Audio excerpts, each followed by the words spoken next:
जिसने भी ये किस्सा सुना हैरान हुआ।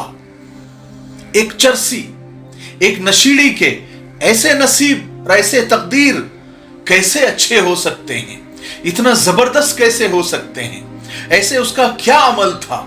आप भी सुनेंगे तो हैरान हो जाएंगे, इसलिए आज का ये किस्सा आप पूरा सुने।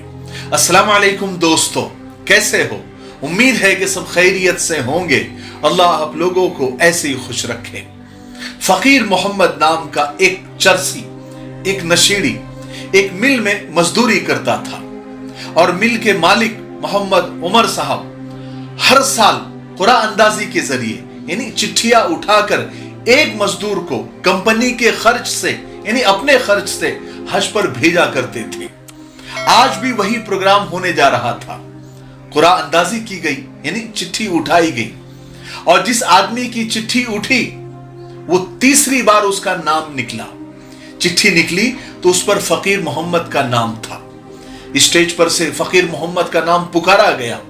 फकीर मोहम्मद आहिस्ता से उठकर स्टेज की तरफ चल दिया। फकीर मोहम्मद शक्ल से ही फकीर लगता था। गुर्बत उसके चेहरे पर गोया चस्पा थी यानी चिपकी हुई थी। वो एक मिल में मजदूरी करता था और तनख्वाह की चरस पी जाता था। थोड़ा बहुत घर पर भी दे देता था। तनख्वाह में गुजारा कहाँ होता है तो किसी से उधार मांग लिया करता था। अब तो लोग फकीर मोहम्मद को उधार भी नहीं देते थे। 2 बच्चे और बीवी थी और बीवी साबिरा थी। और अक्सर आपने देखा होगा, यह किस्मत और नसीब की बात है कि जो नशीड़ी और गंजीड़ी और चरसी होते हैं उनकी बीवी बहुत सब्र करने वाली होती है। वो जो भी देता था उसकी बीवी उसी में गुजारा कर लेती थी।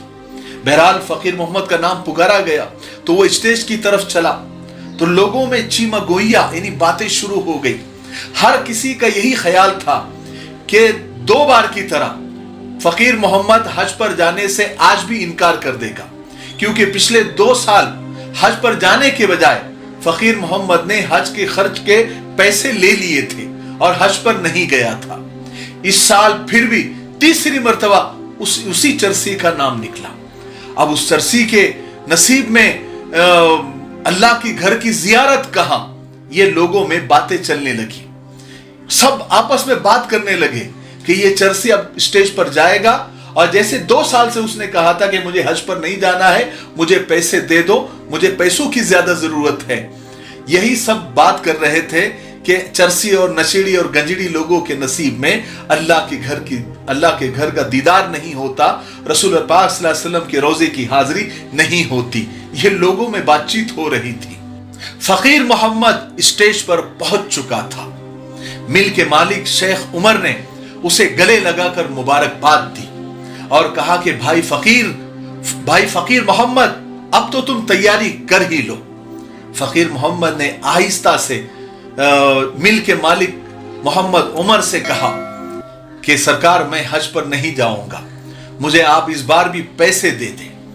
अब वहां जब जैसे ही फकीर मोहम्मद ने ये बात कही तो वहां पर मौजूद तमाम लोगों को शायद उससे यही जवाब की उम्मीद थी, उसी की बातें चल रही थी, तो किसी के चेहरे पर भी हैरानगी नहीं थी।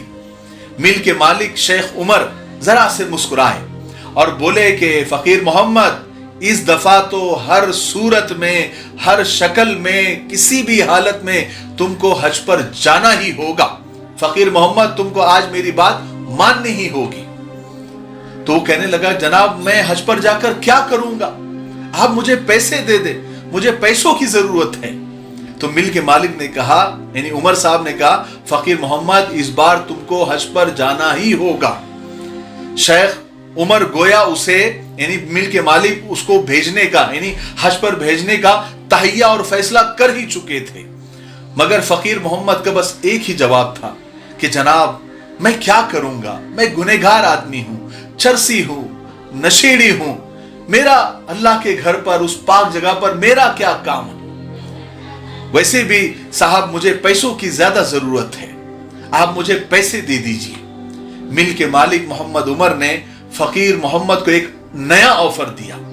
कहा कि तुम एक काम करो, तुम यानी हज पर चले जाओ, तुम्हारे पूरे साल की तनख्वाह बोनस के तौर पर मैं तुम्हारे घर वालों को दे दूंगा, तो घर की तुम फिक्र मत करो, घर का पूरा खर्चा मेरी जिम्मेदारी, लेकिन तुम्हें इस बार हज पर जाना ही होगा।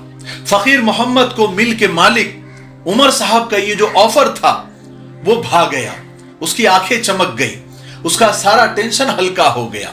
कहने लगा कि ठीक है साहब, मैं राजी हूं, मैं इस बार हज पर जाऊंगा। शेख उमर बोले, यानी मिल के मालिक ने कहा कि देखो 3 साल से मुसलसल तुम्हारा इनाम निकल रहा है और तुम जा नहीं रहे हो, और अल्लाह ताला तुमको हर सूरत में, हर हालत में तुम्हें बुलाना ही चाह रहा है, इसलिए तुमको जाना ही पड़ेगा। अच्छा हुआ तुम राजी हो गए, वरना मैं तुमको छोड़कर आता। बहरहाल प्रोग्राम खत्म हुआ, रवानगी का दिन आ गया। पूरे साल की तनख्वाह मिल के मालिक ने घर तक पहुंचा दी। 1-2 जानने वाले और घर वाले थे जिन्होंने मिलकर फकीर मोहम्मद को हज पर रवाना किया। बहरहाल वो हज पर गया, हज को मुकम्मल किया। उसके बाद मदीना शरीफ गया। वहां जाकर उसने वहां पर रोजे पर हाजिरी दी, रो रो कर दुआएं की, और फिर मक्का वापस आया। उसको वापसी में सिर्फ 2 दिन बचे थे, लेकिन मक्का मुकर्रमा में ही उसका इंतकाल हो गया। वहीं पर वो अल्लाह को प्यारा हो गया। उसके घर वालों को इत्तला दी गई। उसकी बीवी से इजाजत लेकर उसको, यानी फकीर मोहम्मद को, उस चरसी को, उस नशेड़ी को, जो दुनिया वालों के सामने नशेड़ी था, चरसी था, लेकिन अल्लाह के यहां उसका कुछ अलग ही मकाम था, तो उस फकीर मोहम्मद को दुनिया के सबसे बेहतरीन कब्रिस्तान, मक्का मुकर्रमा के कब्रिस्तान जन्नतुल मुअल्ला में दफन कर दिया गया। जिसने भी ये वाकया सुना हैरान हुआ कि एक चरसी, एक नशीड़ी के ऐसे नसीब कैसे? किसी को इसकी तवक्को नहीं थी। सब लोग यही सोचते थे कि ये कहीं गटर में मर जाएगा, या कहीं कचर कुंडी पर मर जाएगा, या कहीं जंगल में मर जाएगा। ये हज पर जाएगा और मक्का मुकर्रमा में इंतकाल होगा, रोजे पे हाजिरी होगी, और दुनिया के बेहतरीन कब्रिस्तान जन्नतुल मुअल्ला में दफन होगा। हाय, किसी ने ये सोचा तक नहीं था। यहां पर यही सब सोच रहे थे कि ऐसा क्या अमल था उसका कि जो उसकी मौत इतनी अच्छी हुई। कुछ दिन के बाद मिल के मालिक शेख उमर ने बीवी के पास जाकर उस ताजियत की और बीवी से पूछा, यानी फकीर मोहम्मद की बीवी से पूछा कि तुम्हारे शौहर का ऐसा कौन सा नेक अमल था कि 3 साल से उसी का नाम निकला और दफन भी वहीं पर हुआ। तो उसकी बीवी ने कहा कि साहब जी, मैं तो कुछ नहीं जानती कि उसका ऐसा कौन सा अमल था, मगर हां, एक अमल मैं जानती हूं, शायद इसी की वजह से उसको ये मकाम, ये रुतबा और ये जगह मिली। कहने लगी कि हमारे महल्ले में एक जवान बेवा है, उसकी 3 छोटी छोटी बच्चियां हैं। जब उसका शौहर फौत हो गया, इंतकाल हो गया, तो वो बेचारी लोगों के घरों में काम करने लगी। वो इज्जतदार औरत है, और ये भेड़ियों का मुआशरा है, भेड़ियों का समाज है। हर जगह उसे लोगों ने हवस की निगाह से देखा। उस हवस की वजह से उसने हर जगह से काम छोड़ा, भूख को कबूल किया, मगर इज्जत का सौदा नहीं किया। मेरे शौहर को जब पता चला तो उसने उस बेवा औरत को अपनी बहन बना लिया, उसके घर का सारा खर्च देने लगा। मेरे शौहर की तनख्वाह में 2 घरों का गुजारा तो मुश्किल था, क्योंकि वो नशा भी करता था। वो उधार लेकर या जैसे भी लूट खसोट करके उसको खर्चा जरूर देता था। दोबारा हज पर जाने की वजह भी उसकी यही थी कि वो बेवा औरत का खर्चा और उसके बच्चों का ख्याल कौन रखता। इसलिए उसने 2 बार हज कैंसिल करके पैसे लेकर हम दोनों में तकसीम कर दिए, और वो इस बार भी नहीं जाना चाहता था, लेकिन आपने पूरे साल की तनख्वाह दी, इसलिए वो चला गया। मैंने उन पैसों से उस यानी मेरे शौहर की बहन के यहां पर, उस बेवा के घर पर राशन पहुंचा दिया।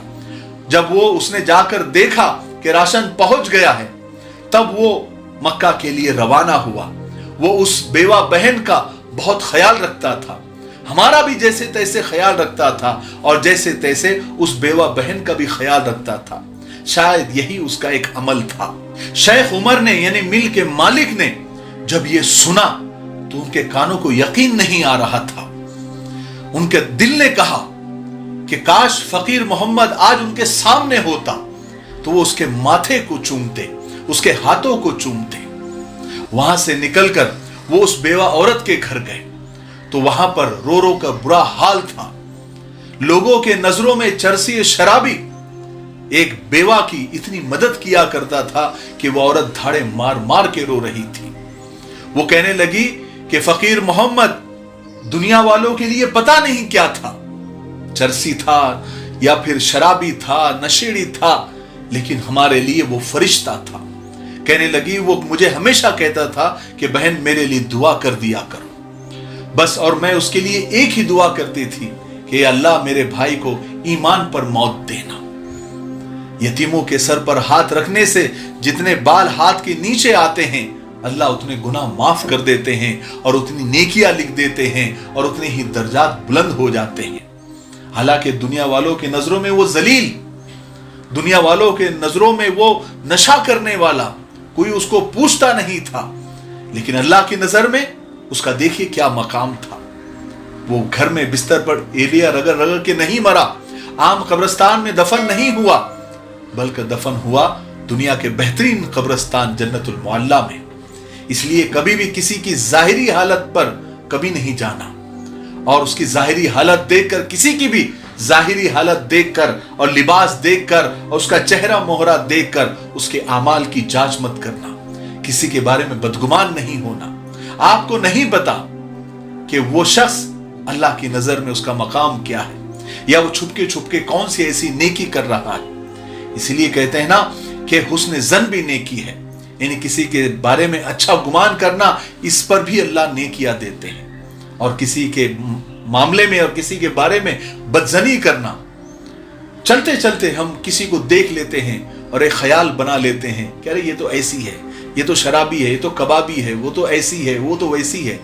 किसी को भी नहीं, आपको और मुझे कोई हक नहीं है किसी के बारे में राय कायम करने का। अल्लाह सब देख रहा है, हमें सिर्फ अपनी फिक्र करनी चाहिए। लोगों का मसला ऐसा है कि लोग दूसरों के मुंह पर से मक्खी उड़ाने की फिक्र वो करते हैं। लोगों के बदन पे से मक्खी उड़ाने की उनको फिक्र होती है, लेकिन खुद के गले में सांप और बिच्छू लटके हुए होते हैं, उसकी फिक्र नहीं होती।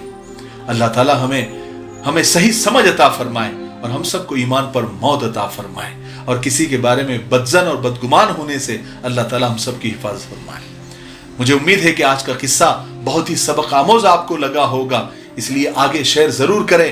कमेंट में माशाअल्लाह क्यों नहीं होता आप जरूर लिखें, और वीडियो को लाइक कर दे। लाइक करने से और कमेंट करने से, शेयर करने से हमारा ये वीडियो ज्यादा से ज्यादा लोगों तक यूट्यूब पहुंचाता है। ठीक है, तब तक मेरे लिए, पूरी उम्मत के लिए, पूरी इंसानियत, पूरी मानवता के लिए और हमारे प्यारे मुल्क भारत के लिए और यहाँ की अमन शांति, तरक्की, उन्नति के लिए खूब दुआएं करते रहें। अस्सलामु अलैकुम व रहमतुल्लाहि व बरकातुहू। अस्सलामु अलैकुम व रहमतुल्लाहि व बरकातुहू। इस साल 10वीं क्लास में कामयाबी हासिल करने वाले बच्चे और उनके पेरेंट्स को शाहीन एकेडमी की तरफ से मुबारकबाद है।